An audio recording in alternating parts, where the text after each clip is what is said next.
To this day. To this day. To this day. To this day. To this day.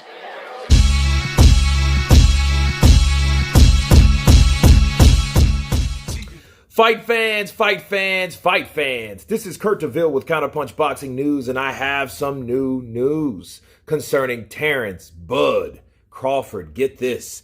Terence Crawford is knocking out heavyweight sparring partners. Damn. Terence Crawford has knocked out heavyweight sparring partners in the gym to demonstrate the welterweight's immense power. That's according to current two-weight world champion and friend Shakur Stevenson. The would-be unified title holder revealed Crawford's 200 pounds plus exploit ahead of a fight with Oscar Valdez on April 30th. Stevenson and Valdez collide, of course, in Las Vegas, and asked if he thinks Crawford should move up to fight Jermell Charlo if the super welterweight champion becomes undisputed. Stevenson told Fight Hub, he said, "I don't get into other people's drama if he fights him, but I think Bud is going to surprise many people. Charlo, really doesn't think Bud is strong. He's talking about being the knockout artist. I definitely don't see that happening with Bud. I feel like Bud is the better overall fighter. We have seen him, Charlo, struggle with Tony Harrison. I feel like Bud is levels above Tony Harrison. No disrespect to him. Bud will beat him, but he's just talking. It surprises me how strong Bud actually is. I have seen him knock out some heavyweights in the gym. He hurts 178 pounders. I'm not going to say no names, but fighters that are out there now, I have seen him put them down and hurt them. I feel like Charlo gets hit with one or of two punches, and he's going to have a changed mind." Those are the words of Shakur Stevenson speaking on Terence Crawford. Let me counterpunch. Sometimes small things, strong or big things come in small packages, right?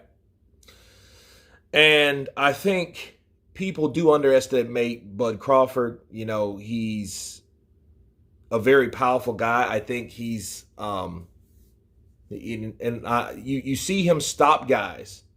If you look at, you look at Terence Crawford's resume, and people, the PBC lovers, the Al Haymanites, you probably won't get this, but resumes speak for themselves, okay? And since he's came to welterweight, I've noticed something about Bud, okay?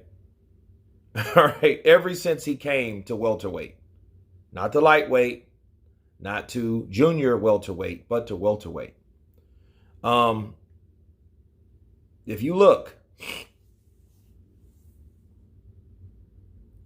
every one of his fights, has been by KO or TKO. And I'm just talking about the welterweight division. I'm not even getting into the other weight classes. Because they were KOs after KOs, or whatever. The only person that really lasted was Felix Diaz and Victor Postol. But just in the welterweight division, Jeff Horn, TKO. Jose Benavidez, TKO. Amir Khan, he quit, TKO. Mean Machine, Kavalauskas, TKO. Kell Brook, TKO. Sean Porter, his dad quit for him, TKO. Okay, look. I'm starting to think Terence Crawford gets stronger as he moves up. See, what's one thing about your walking around weight, that's your natural weight.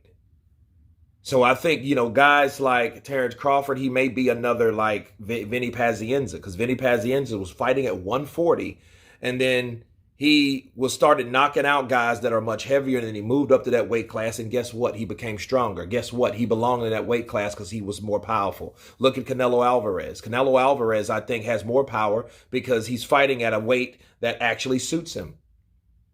So speaking of 154, can Terence Crawford fight at 154? I think not only can he fight at 154, he might belong at 154 or 160. You don't know. You don't know until you get there. But one thing he's doing, he's tearing into these damn welterweights, is he's stopped or made them quit every last one of them since he's been to the welterweight division. Okay, so him taking out heavyweights, no, that doesn't surprise me at all. It doesn't. You know, it's unique. It sticks out, sure. But it doesn't surprise me because the range and the leverage that Terence Crawford gets on his shots, that man can create, you know, and basically he's a switch hitter, so he can fight in any stance. But what that really means is he can punch from any angle and hurt you. Look what he did to Sean Porter. Sean Porter wasn't expecting that uppercut to hit him when it hit him, but it hit him. Okay? And he knew it hurt him. You know, he was angry at himself, but he was still hurt. He was still impaired by that uppercut. And then when he got back up, he got beat down again. And see, here's the thing about Terence Crawford. He decided to turn it up in that round. It wasn't the fact that he had to do that. No, he chose to do that. It didn't just, I beat Sean Porter down. You're just not going to beat Sean Porter down like that. You have to hurt him and stop him like Terence Crawford did.